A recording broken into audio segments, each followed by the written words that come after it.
Good morning, friends. It is time to jump into our reading of Esther. We did an introductory video last night. We jump into the text this morning.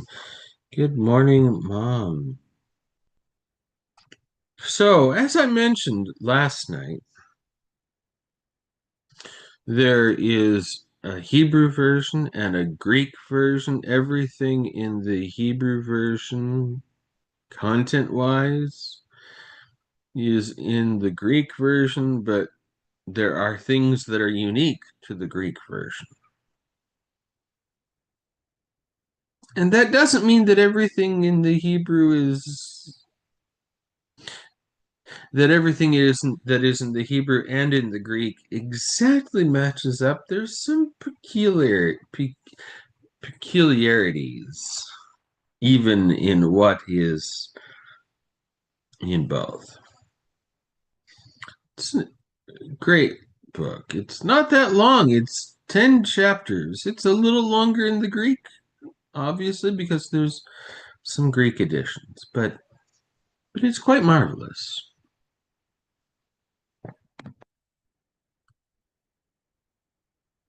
And it's also really interesting because in the Hebrew version, there's an absence of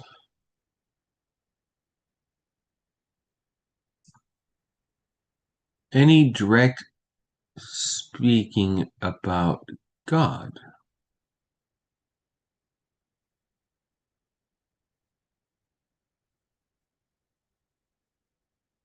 Subtle, indirect. I think the Greek kind of addresses that. And from what I recall from the last time reading the Greek, what we will do, friends, is that we will read the Hebrew portions from the complete Jewish Bible, and we will add in the Greek portions using the complete English Bible. So we'll kind of do a hybrid reading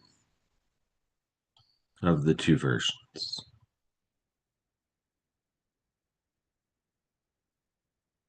Good morning, Anthony.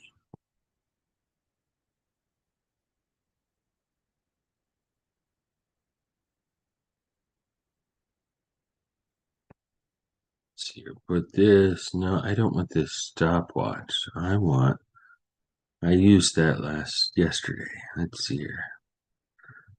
I want this, and I want this, and put this over in this corner here. All right. This is going to be more complicated than normal, but that's fine. Um, just so you know, because I'm using complete Jewish Bible for the Hebrew version for parts that are in a Jewish Bible.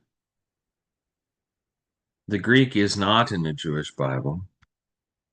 So using the complete English Bible, a Christian Bible, for the Greek version, and then setting the NRSV UE side by side with both. So I'm going to be toggling back and forth between four windows.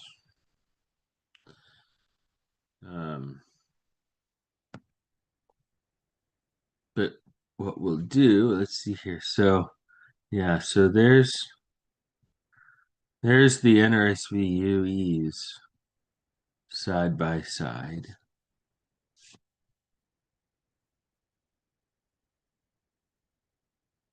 And we're going to jump into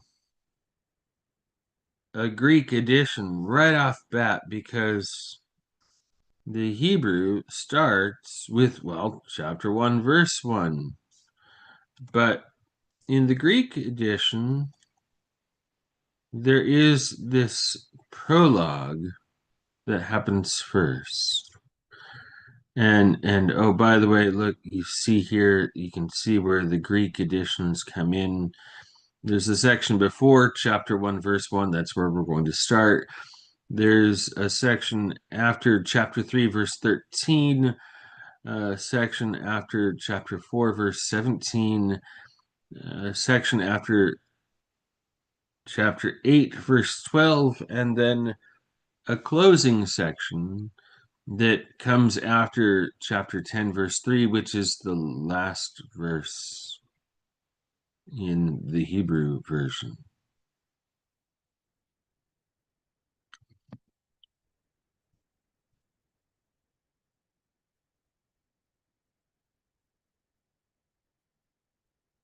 So, friends,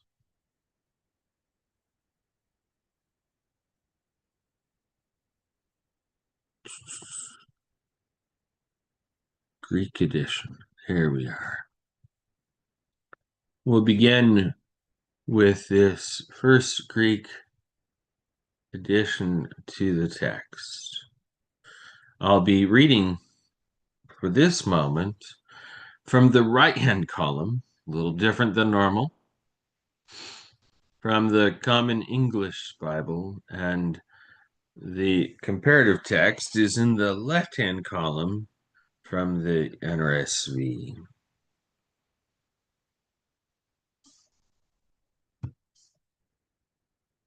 Let's read.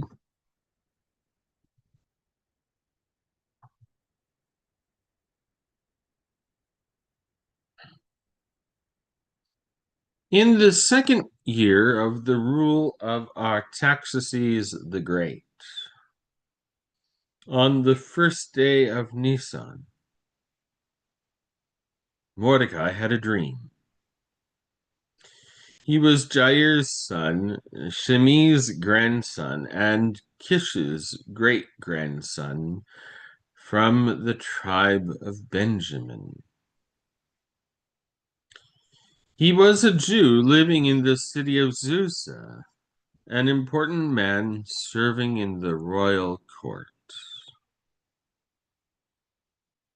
He was one of the prisoners of war whom King Nebuchadnezzar of Babylon had brought from Jerusalem along with Judea's King Jeconiah.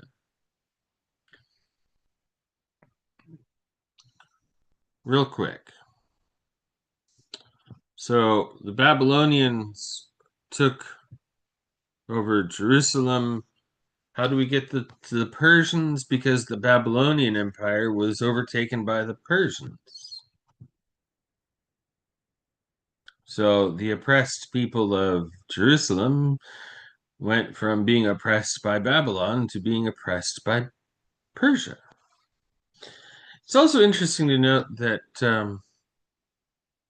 the Greek version makes it clear that Mordecai is somebody of significance immediately, which kind of doesn't make it all that shocking when he's elevated later in the book. The Hebrew version, Mordecai really is nothing to start off with.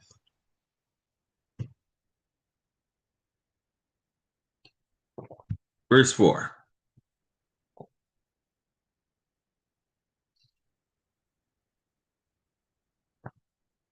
This was his dream. Look, noise and confusion, thunder and earthquake, and chaos on the earth. Look, two mighty dragons came forward, both ready to fight, and they roared loudly. Interesting to note that the verses don't quite match, the verse numbering doesn't quite match up. Remember, verse numbering comes along later. Verse 6. At their roar, every nation got ready for battle to make war on the righteous nation.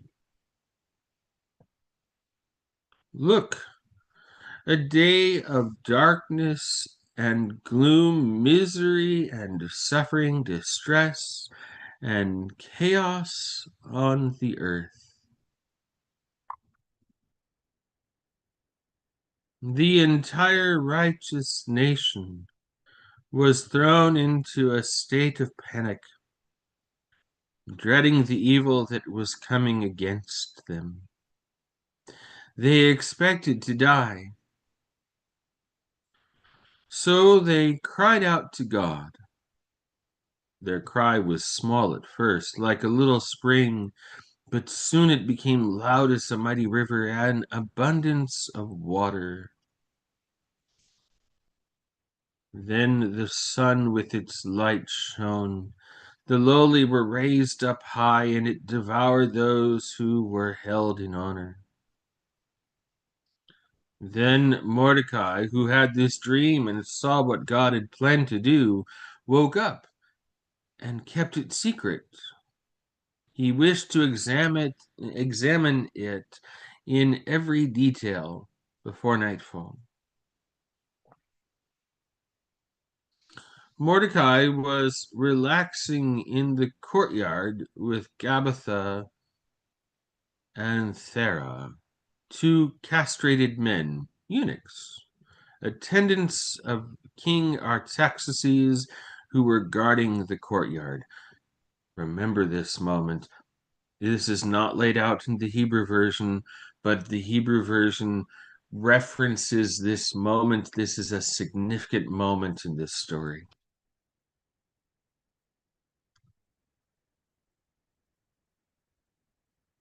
Verse 13.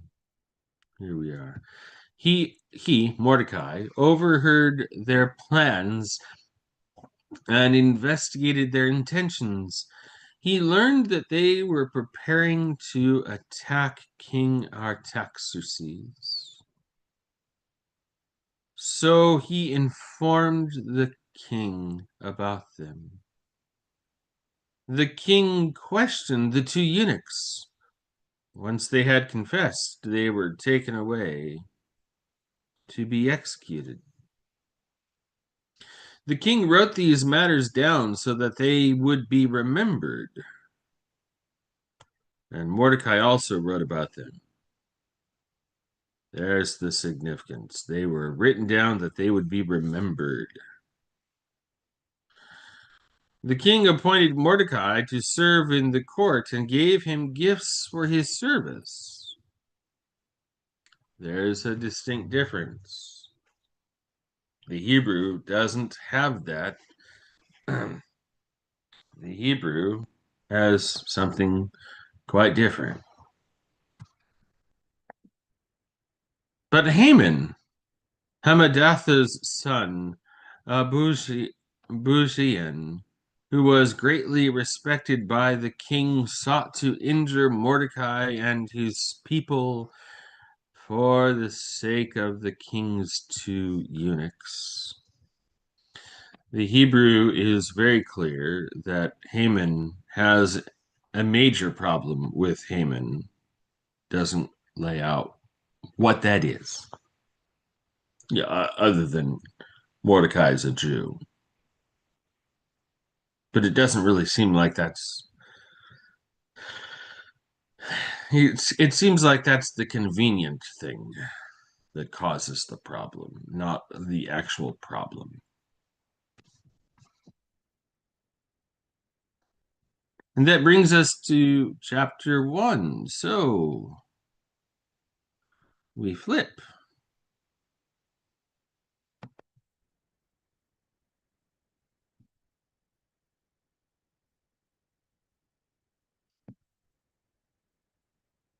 And note, Artaxerxes in the Greek text is Ahasuerus in the Christian version of the Hebrew text. The Jewish text, it's Akashverosh.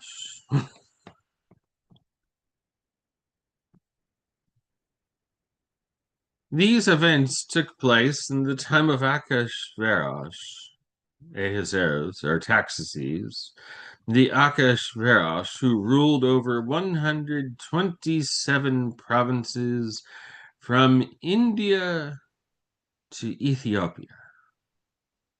It was in those days when King Akashverosh sat on his royal throne in Shushan, the capital, in the third year of his reign, that he gave a banquet for all his officials and courtiers, the army of Persia and Media, the nobles and the provincial officials were in attendance. He displayed the dazzling wealth of his kingdom and his great splendor for a long time, 180 days.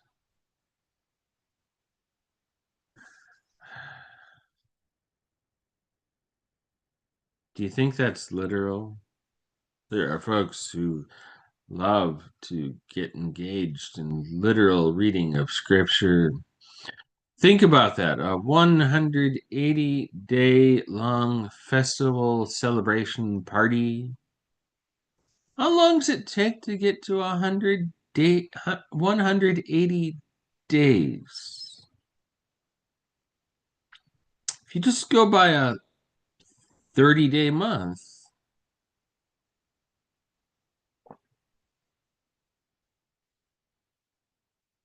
we're talking 6 months.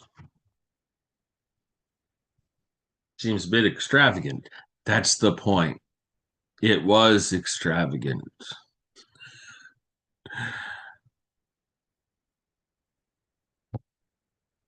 And the length doesn't really matter. At the end of that time, the king gave a 7-day banquet in the courtyard of the royal palace garden for all the people, both great and small, there in Shushan, the capital. There were white cotton curtains and blue hangings fastened to silver rods, with cords of fine linen and purple. The columns were marble. The couches for reclining at table were of gold and silver on a mosaic floor of malachite, marble, mother of pearl, and onyx. Drinks were served in gold goblets, with each goblet different from the others. There was royal wine in abundance, as befits royal bounty. The drinking was not according to any fixed rule, for the king had ordered the stewards to serve each man what he wanted. Also, Vashti the queen gave a banquet for the women in the royal house belonging to King Akashverosh.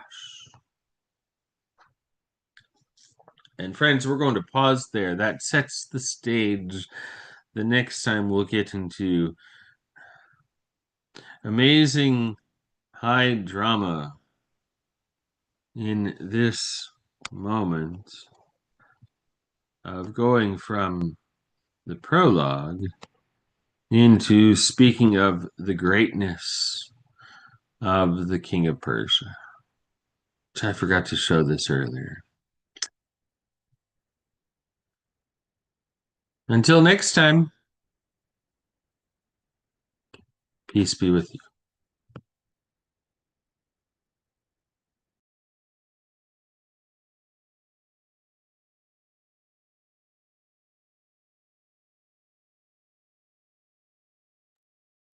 And good morning, Audrey.